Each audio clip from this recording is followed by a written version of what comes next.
पहला question NCERT class 12 physics.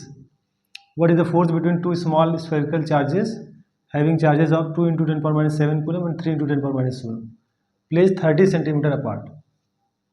So what are the given quantities? The charge q1 2 into 10 power minus 7 coulomb, the charge q2 3 into 10 power minus 7 coulomb, the distance between the two charges 30 centimeter. This centimeter is converted into meter by multiplying 10 power minus 2. अब ये centimetre बदल गया है meter में.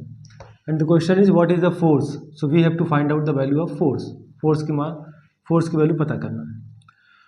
सो for the charges, the force between the charges, the formula is F equal to K Q1 Q2 upon R square, where K is constant. K is a constant.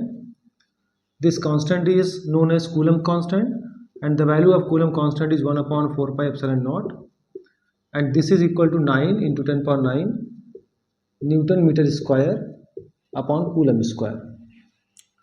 This is Coulomb constant. This force equal to K.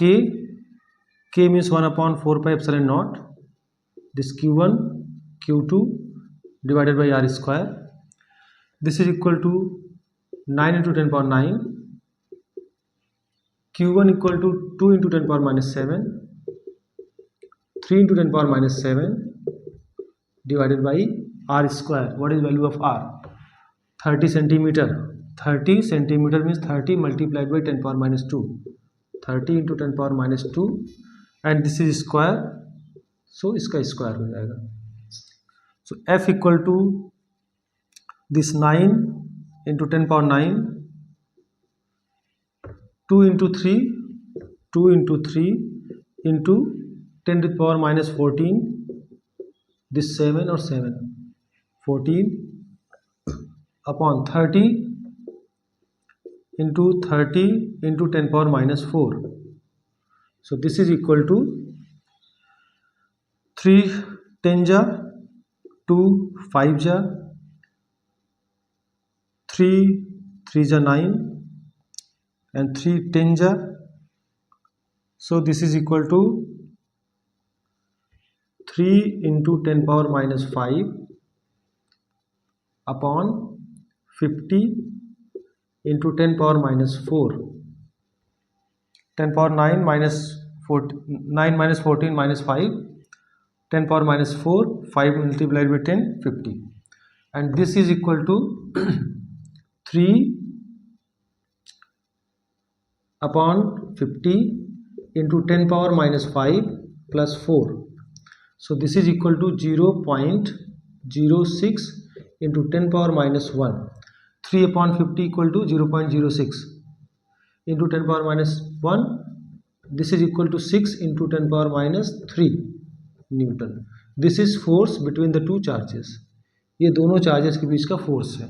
मतलब कि दो charges हैं, एक charge यहाँ पर है जिसका मान है 2 इंटू 10 पावर माइनस 7 कूलम, दूसरा चार्ज इससे दूरी पर है 30 सेंटीमीटर पर, 30 centimetre, and this distance is 3 into 10 power minus 7 coulomb.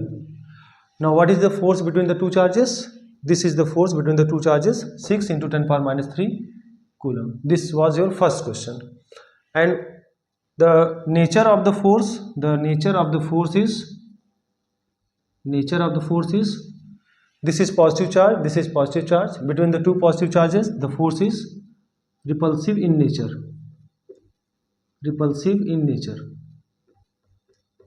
This is the force between the two charges. This is first question. Now the second question is, चलिए ये पहले chapter का दूसरा क्वेश्चन है. पहले चैप्टर का the electric charges and field का. The question is the electrostatic force on a small sphere of charge 0.4 microcoulomb due to the another small sphere of charge minus. So there are two charges, दो charges हैं. एक की value जो दिया है, जो हमारे पास दिया गया है, एक की वैल्यू दी गई है 0.4 माइक्रोकूलम और 1 microcoulomb equal to 10 power minus 6 coulomb, 1 micro coulomb. This is 10 power minus, so 0.4 micro coulomb. अगर इसको हम कूलम में बदलेंगे तो 10 घाते -6 से मल्टीप्लाई होगा. Now this is 0.4 into 10 power -6 coulomb. The SI unit of charge is coulomb, इसलिए इस माइक्रो कूलम को कूलम में कन्वर्ट किया गया है. The second charge is negative charge and this is -0.8 micro coulomb. इसको भी आपको कूलम में चेंज करना होगा, उसके लिए मल्टीप्लाई करना होगा 10 पावर -6 से. अब ये भी किस में चेंज हो गया है? कूलम में चेंज हो गया है. और उनके बीच का जो फोर्स है, the force between the two charges is given 0.2 Newton. ये उनके बीच का फोर्स है. क्वेश्चन पूछा गया है कि what is the distance between the to sphere. वही सेम फार्मूला इसमें भी लगेगा. F equal to coulomb constant K, या उसकी जगह आप डायरेक्ट लिख दीजिए 1/4πε0 Q1 Q2 upon R square. उनके बीच में लगने वाला फोर्स हमें पता करना है. किसकी वैल्यू? आर स्क्वायर की वैल्यू पता करना है. तो आर स्क्वायर इक्वल टू हो जाएगा 1/4πε0 Q1 Q2 अपॉन F हो जाएगा. तो आर स्क्वायर की वैल्यू हो जाएगी 1/4πε0. उसकी वैल्यू अभी आपको बताएगा 9 × 10⁹. इसकी value coulomb constant, coulomb constant की वैल्यू होती है 1/4πε0 और इसकी वैल्यू होती है 9 × 10⁹ newton meter square upon coulomb square. ये वैल्यू होती है 1/4πε0 की. 1/4πε0 की वैल्यू होती है. अच्छा, उसके बाद आर स्क्वायर इक्वल टू हो गया, आर स्क्वायर इक्वल टू 1/4πε0. इसकी वैल्यू है 9 × 10⁹. Q1 की वैल्यू दी गई है 0.4 × 10⁻⁶ और Q2 की वैल्यू दी गई है 0.8 × 10⁻⁶. निगेटिव का केवल यही मतलब है कि अगर एक चार्ज पॉजिटिव है और एक चार्ज निगेटिव है, इसका मतलब है कि दोनों के बीच में अट्रैक्शन है, फोर्स ऑफ अट्रैक्शन. इससे मैग्नीट्यूड पर कोई फर्क नहीं पड़ने वाला है. तो माइनस को नहीं लेने से मैग्नीट्यूड पर कोई फर्क नहीं पड़ेगा, इसलिए हम माइनस को छोड़ दे रहे हैं. माइनस केवल और केवल डायरेक्शन के लिए है कि फोर्स अट्रैक्शन का होगा कि रिपल्सन का होगा. अपॉन में इसकी वैल्यू हो गई 1/4πε0 की वैल्यू 9 × 10⁹. Q1 की वैल्यू ये हो गई, Q2 की वैल्यू ये हो गई. अगर आप माइनस लेना चाहते हैं तो आप माइनस यहाँ लगा देंगे, उससे कोई फर्क पड़ने वाला नहीं है. फोर्स की वैल्यू दी गई है 0.2. ये है फोर्स की वैल्यू. तो ये अब कैलकुलेशन है. कैलकुलेशन करने पर इस पॉइंट से ये पॉइंट कैंसिल हो जाएगा. 2 × 2 = 4 हो जाएगा. अब जितने भी टर्म्स लिख लीजिए 9 × 2 × 0.8 × 9 9 - 6 3 3 - 6 -3. तो ये हो जाएगा -3 आर स्क्वायर. तो आर स्क्वायर की वैल्यू हो जाएगी 9 × 2 = 18 18 8 = 144 144. एक डिजिट के बाद पॉइंट है तो पॉइंट लग जाएगा इंटू 10⁻³ अब इसको आप ऐसे लिख सकते हैं 144 इंटू 10⁻⁻4. इसको ऐसे भी लिख सकते हैं कि R square equal to 12 × 12 into 10⁻² into 10⁻². तो आर की वैल्यू हो जाएगी रूट में 12 × 12 इंटू 10⁻² इंटू 10⁻². तो ये हो गया. तो अब स्क्वायर रूट का फॉर्मूला है कि अगर स्क्वायर रूट में है ए स्क्वायर या स्क्वायर रूट में लिखा गया है a × a, तो इसकी वैल्यू हो जाएगी a. एक बाहर आ जाएगा, मतलब इसका पेयर बनेगा, पेयर में से एक बाहर हो जाएगा. तो यहाँ इसका पेयर बना दीजिए, इसका पेयर बना दीजिए. 12 × 12 है, एक बाहर आ जाएगा 12. 10⁻² 10⁻² बाहर आएगा 10⁻². ये एसआई यूनिट में हम लिख रहे हैं, इसका यूनिट हो जाएगा मीटर. लेकिन आपको ये भी पता होना चाहिए कि 1 मीटर में 10⁻² सेंटीमीटर, और अगर 1 सेंटीमीटर है तो 10⁻² मीटर. तो अगर 10⁻² मीटर लिखा है तो आप इसको लिख सकते हैं 12 सेंटीमीटर. इसका ये भी आंसर सही है और इसका ये भी आंसर सही है, दोनों आंसर सही है. आप ये भी आंसर लिख सकते हैं मीटर में. अगर मीटर में लिख रहे हैं तो 12 × 10⁻² मीटर, और अगर सेंटीमीटर में लिख रहे हैं तो r = 12 सेंटीमीटर. ये हो गया पहले पार्ट का आंसर. दूसरे पार्ट का आंसर ये है. दूसरा पार्ट ये क्वेश्चन पूछा गया है, what is the force on the second sphere due to the first sphere. अब जैसे अगर एक स्फीयर यहाँ पर है और एक स्फीयर यहाँ पर है, ये वाला स्फीयर दिया गया है कि 0.4 है, 0.4 माइक्रो कूलम है, और दूसरा वाला है -0.8 माइक्रोकूलम। ये दोनों स्फीयर दिए गए हैं। तो अगर इनके बीच में फोर्स लग रहा है, इनके बीच में जो फोर्स लग रहा है वो लग रहा है 0.2 न्यूटन। मतलब पहला वाला चार्ज दूसरे वाले पर चार्ज पर लगा रहा है 0.2 न्यूटन। तो न्यूटन का जो थर्ड लॉ है उससे एक्शन और रिएक्शन से ये पता चलता है कि अगर पहला वाला चार्ज दूसरे पर 0.2 न्यूटन लगा रहा है तो दूसरा वाला भी पहले पर सेम फोर्स लगाएगा। तो what is the force on the second sphere due to the first. तो दूसरा वाला स्फीयर या दूसरा वाला चार्ज बॉडी पहले वाले पर कितना फोर्स लगाएगा? आंसर है द सेम फोर्स 0.2 न्यूटन, जो कि पहला दूसरे पर लगा रहा था वही फोर्स दूसरा पहले पर लगाएगा। अच्छा, ये हो गया। अच्छा, इनके बीच का नेचर, जैसे इसके पहले वाले क्वेश्चन में था कि फोर्स ऑफ रिपल्सन था, इनके बीच में फोर्स कैसे लगेगा? क्योंकि ये चार्ज पॉजिटिव दिया गया है और दूसरा चार्ज निगेटिव दिया गया है, इसलिए इनके बीच का जो फोर्स होगा वो फोर्स ऑफ अट्रैक्शन का होगा। दोनों चार्जेस के बीच में, दोनों बॉडी के बीच में जो चार्ज स्फीयर दिया गया है, स्मॉल स्फीयर दिया गया है जिन पर चार्ज इतना और इतना है, ये चार्ज एक ये है, इन दोनों के बीच में जो फोर्स लगेगा वो फोर्स ऑफ अट्रैक्शन का लगेगा। मतलब दोनों स्फेरिकल बॉडी एक दूसरे को अपनी तरफ अट्रैक्ट करेंगे। तो ये हो गया आपका दूसरा क्वेश्चन, जिसका आंसर है R = 12 सेंटीमीटर। और दूसरा वाली और पूछा है दूसरे क्वेश्चन में what is the force on the second sphere due to the first. तो what is the force on the second sphere, दूसरे वाले स्फीयर पे कितना फोर्स लगेगा? आंसर है सेम फोर्स लगेगा। अगर एक बॉडी दूसरे पर जितना फोर्स लगा रही है, दूसरी बॉडी भी पहले पर सेम फोर्स लगाएगी। ये हो गया सेकंड क्वेश्चन। चलिए, ये उसी चैप्टर का तीसरा क्वेश्चन है। Check that the ratio K²/G/ME/MP is dimensionless. मतलब आपको इस रेशियो का दिखाना है कि डायमेंशनलेस है। डायमेंशनलेस का मतलब डायमेंशन नहीं है। K is coulomb constant, E charge on electron, gravitation this is universal gravitation constant, mass of electron, mass of proton. हम एक एक की वैल्यू आपको बता देते हैं कि जैसे F = K Q1 Q2 upon R²।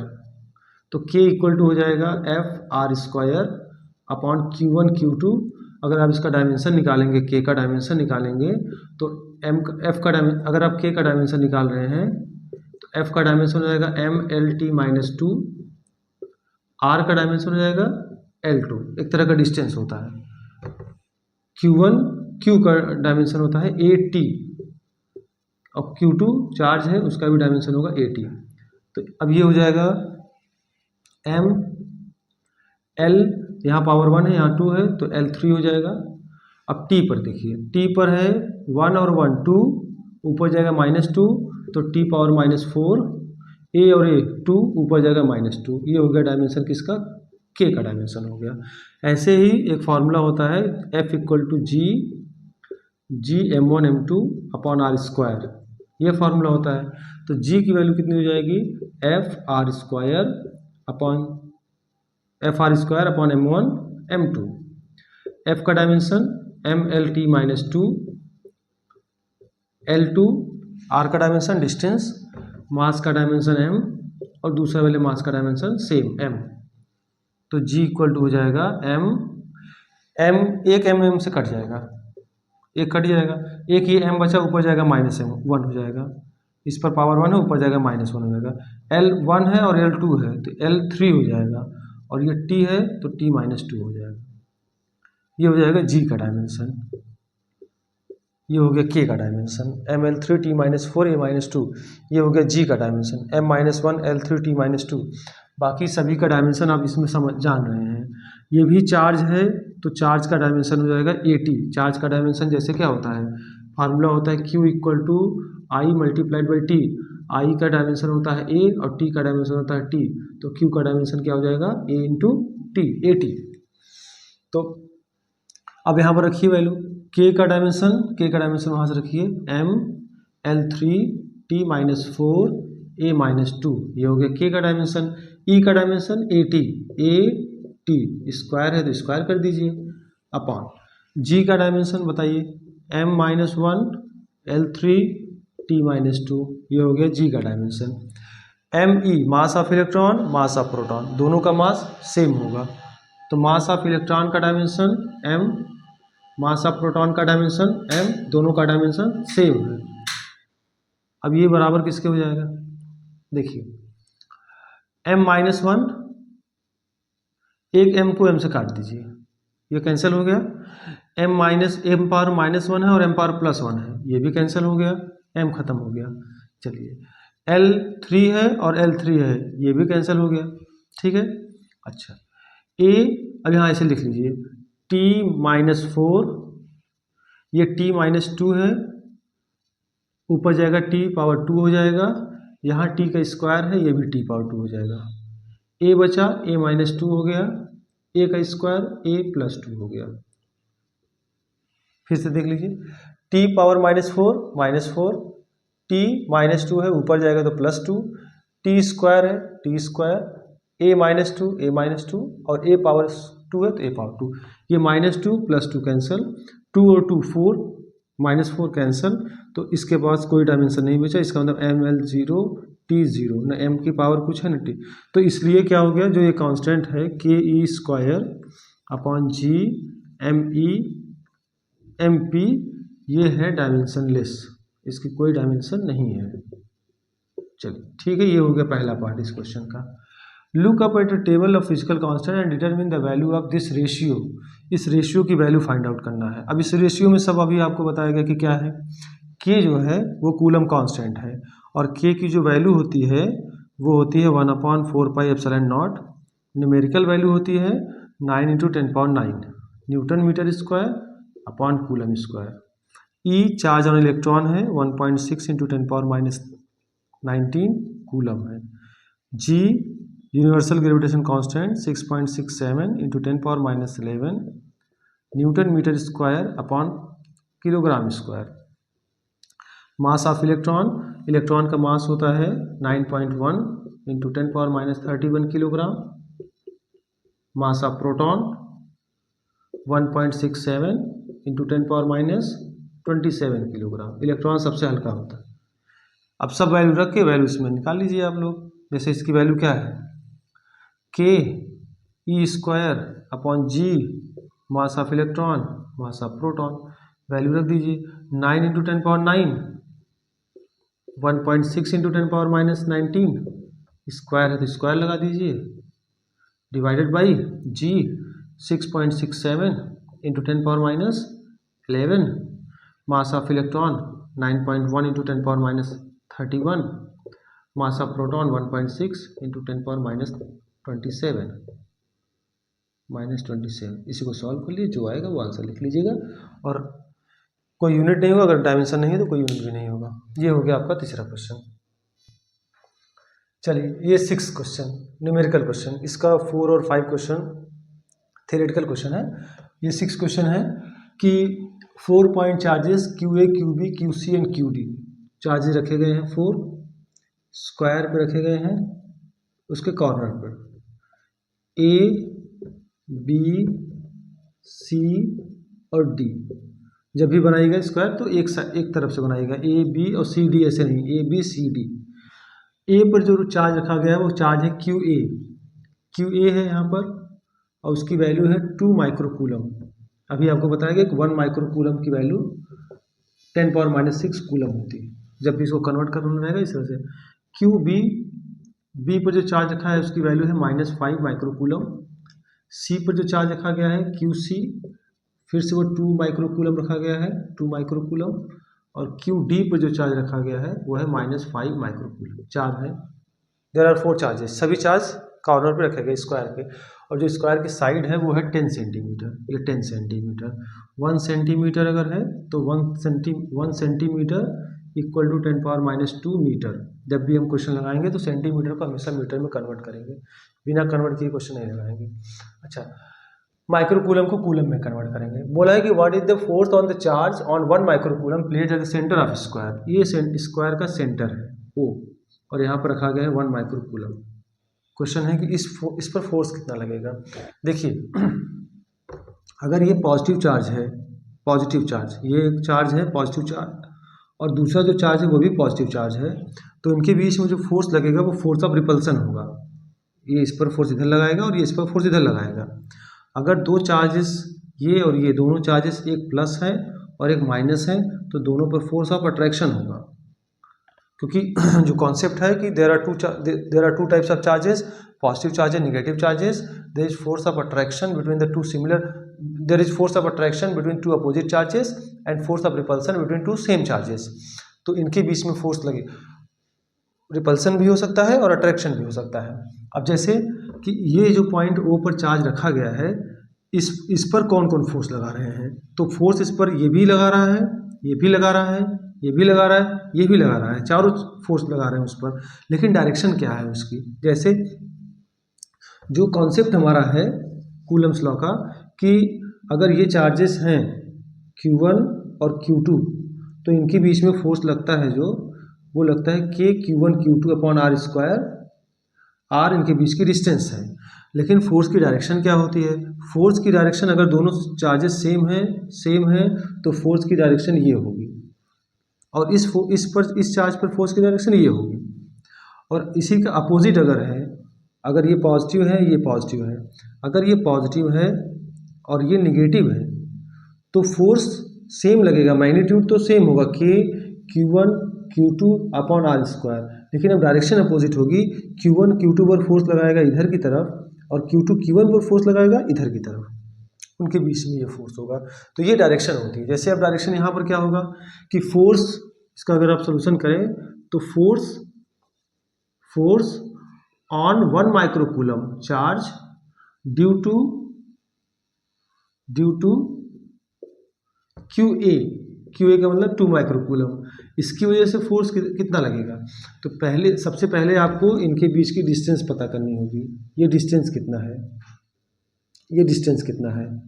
तो हम यहाँ से परपेंडिकुलर ड्रॉ करते हैं, ये अगर 10 सेंटीमीटर है तो ये हो जाएगा 5 सेंटीमीटर, और ये भी 5 सेंटीमीटर हो जाएगा। अगर ये दोनों 5 सेंटीमीटर हैं, ये मान लो x है, तो x स्क्वायर इक्वल टू हो जाएगा 5 का स्क्वायर प्लस 5 का स्क्वायर, मतलब ये हो जाएगा x की वैल्यू हो जाएगी square root of 5 square plus 5 square, मतलब ये हो जाएगा 5√2, स्क्वायर बाहर आएगा, अंदर 1 और 1 बचेगा 2 हो जाएगा, ये हो जाएगी x की वैल्यू 5√2। आप अभी OA ले लीजिए, OB ले लीजिए, OC ले लीजिए, OD लीजिए, जो O से A डिस्टेंस होगा वही डिस्टेंस O से B होगा, वही डिस्टेंस O से C होगा, वही डिस्टेंस O से D होगा, और ये सब के सब 5√2 सेंटीमीटर होंगे, सब डिस्टेंसेस सेम होंगे। चलिए आगे बढ़ते हैं कि फोर्स ऑन 1 कूलम चार्ज, इस पर चार्ज पर फोर्स कितना लग रहा है ड्यू टू QA, तो इस पर फोर्स लग रहा है, सब मान लीजिए F1 लग रहा है, तो ये हो जाएगा F1 इक्वल टू 1/4πε0 Q1 का मतलब ये फोर्स, ये चार्ज है 2 × 10⁻⁶ अपॉन में Q अपॉन Q1, फिर Q2 है 1 × 10⁻⁶ अपॉन आर स्क्वायर, आर की वैल्यू वही O से A का स्क्वायर, ठीक है, ये हो गया। ये डायरेक्शन फोर्स की होगी इधर की तरफ, दोनों एक पॉजिटिव है दूसरा पॉजिटिव है, तो फोर्स की डायरेक्शन ये होगी डायरेक्शन F1 की, ये डायरेक्शन होगी F1 की, किधर की तरफ ये फोर्स लगेगा, अलोंग OA। क्यों OA की तरफ लगेगा, क्योंकि यहाँ भी पॉजिटिव चार्ज है, यहाँ भी फोर्स ऑफ रिपल्सन होगा, इधर भी फोर्स लगेगा, लेकिन क्वेश्चन में पूछा गया है कि हमें इस पर कितना फोर्स लगेगा वो फाइंड आउट करना है। अब F2 निकाल लीजिए, F2 का मतलब क्या हुआ, force on 1 microcoulomb charge due to this at the charge present at the B। तो अब ये पॉजिटिव है, ये निगेटिव है, अब इनके बीच में फोर्स लगेगा, लेकिन वो फोर्स होगा फोर्स ऑफ अट्रैक्शन, मतलब इस पर फोर्स जो F2 लगेगा वो इस डायरेक्शन में लगेगा, ये होगा F2। तो F2 की value 1/4πε0 Q1 5 × 10⁻⁶, Q2 1 × 10⁻⁶ divided by OB square, ये हो जाएगा OB स्क्वायर। ये जो फोर्स लगेगा वो लगेगा अलोंग OB लगेगा, ये डायरेक्शन होगी। इसमें देखिए थोड़ा सा चेंज करिएगा, अलोंग ये जो फोर्स लगेगा वो लगेगा अलोंग OC लगेगा, यहाँ की तरफ लगेगा, C की तरफ लगेगा। अब ऐसे आप निकाल लीजिए F3 की वैल्यू 1/4πε0, F3 का मतलब force on this charge due to this charge QC, तो ये कितना हो जाएगा, ये वाला चार्ज कितना है 2 है, तो 2 × 10⁻⁶ इंटू 1 × 10⁻⁶ अपॉन अपॉन में ये distance OC square, OC square positive और पॉजिटिव, ये रही फोर्स की डायरेक्शन, ये पॉजिटिव, ये पॉजिटिव, ये फोर्स की डायरेक्शन होगी और ये डायरेक्शन होगी F3 की। तो ये लग रहा है फोर्स किधर, अलोंग OA, इधर की तरफ लगेगा, A की तरफ। अब ऐसे ही F4 निकाल लीजिए, 1/4πε0, ठीक। F4 का मतलब ये चार्ज, ये माइनस है ये प्लस है, अब minus plus force of attraction, ये माइनस ये प्लस, तो ये लाइन हो गया, ये डायरेक्शन होगी F4 की डायरेक्शन, ठीक है। तो Q1 5 × 10⁻⁻6, Q2 ये वाला चार्ज 1 × 10⁻⁻6 अपॉन में O से लेकर D की डिस्टेंस, O से लेकर D का डिस्टेंस स्क्वायर। अब ये फोर्स किधर लगेगा, अट्रैक्शन का फोर्स है, O से लेकर D की तरफ लगेगा, O D की तरफ लगेगा। अगर आप यहाँ ध्यान से देख पा रहे हैं, ये ध्यान से देख पा रहे हैं कि जो F1 है और जो F3 है, यहाँ देखिए F1 2 × 10⁻⁻6 1 × 10⁻⁻6, F3 देखिए 2 × 10⁻⁻6 1 × 10⁻⁶, क्योंकि OA और OC इक्वल है, OA OC दोनों इक्वल हैं। अगर OA और OC दोनों इक्वल हैं तो पूरी चीज़ें सेम है, 1/4 F1 में देखिए 1/4πε0, F3 में 1/4πε0, 2 × 10⁻⁻6 2 × 10⁻⁻6, 1 × 10⁻⁻6 1 × 10⁻⁻6। ये OA ये OC, OA और OC भी सेम है, तो इसका मतलब है कि F1 और F2 इक्वल हैं। तो क्योंकि F1 इक्वल है F3 के, दोनों इक्वल हैं। अब यहाँ ये F1 और F3 इक्वल है लेकिन एक ही पॉइंट पर लग रहे हैं और दोनों अपोजिट डायरेक्शन में है, क्योंकि फोर्स एक वेक्टर क्वांटिटी है, इसलिए ये दोनों एक दूसरे को कैंसिल कर देंगे। मतलब F1 और F3 इक्वल हैं, दोनों इक्वल हैं, लेकिन डायरेक्शन क्या है, अपोजिट है, ठीक है। अच्छा, उसी तरह से अब ये देखिए F2 को देखिए 1/4πε0 सेम, 2 × 10⁻⁻6, F2 5 × 10⁻⁻6 5 × 10⁻⁻6, 1 1 पावर भी सेम है। OB और OD, क्योंकि OB और OD भी सेम है, इसलिए हम कहेंगे कि F2 जो है और F4 जो है दोनों सेम है, और दोनों सेम भी है और अपोजिट है। अपोजिट कैसे, यहाँ देखिए F2 इधर की तरफ लग रहा है, F4 इधर की तरफ लग रहा है। इसका मतलब है कि जो नेट फोर्स है, जो नेट फोर्स ऑन O है, वो उस पर 4 फोर्स लग रहे हैं। मान लो F1 plus F2 plus F3 plus F4, ये चारों फोर्स इस पर लग रहे हैं। अब F1 और F3 इक्वल हैं और अपोजिट हैं, तो ये हो जाएगा 0। F2 और F4 भी इक्वल है, अपोजिट है, हो जाएगा 0। तो उस पर जो नेट फोर्स लगेगा वो 0 फोर्स लगेगा। और आप यहाँ से भी अगर केवल फिगर से देखना चाहें, F1 इधर, F2 F3 इधर, दोनों इक्वल हैं। क्यों? क्योंकि चार्ज यहाँ 2 माइक्रोकूलम 2 माइक्रोकूलम और यहाँ का चार्ज 1 माइक्रोकूलम, तो दोनों सेम फोर्स, दोनों सेम चार्ज हैं। अगर सेम चार्ज है तो फोर्स सेम लगेगा। यहाँ देखिए 5 माइक्रोकूलम 1 माइक्रोकूलम, यहाँ देखिए 5 माइक्रोकूलम 1 माइक्रोकूलम, दोनों चार्ज सेम है। अगर दोनों चार्ज सेम है तो फोर्स भी सेम लगेगा, और डायरेक्शन दोनों की अपोजिट है, इसलिए ये दोनों एक दूसरे को कैंसिल कर देंगे, ये दोनों एक दूसरे को कैंसिल कर देंगे। ये फिजिक्स में आप ऐसे भी समझ सकते हैं कि अगर एक किसी बॉडी पर इधर की तरफ फोर्स F1 लगे और इधर की तरफ फोर्स F2 लगे और दोनों इक्वल हो और अपोजिट हो, तो नेट फोर्स हो जाएगा 0। वही कॉन्सेप्ट यहाँ पर लगा है, नेट फोर्स 0 हो जाएगा। ये फोर्स इसको कैंसिल कर देगा और ये फोर्स इसको कैंसिल कर देगा, नेट फोर्स 0 लगेगा। ये आंसर है आपके 6 वाले क्वेश्चन का, NCERT फर्स्ट चैप्टर का।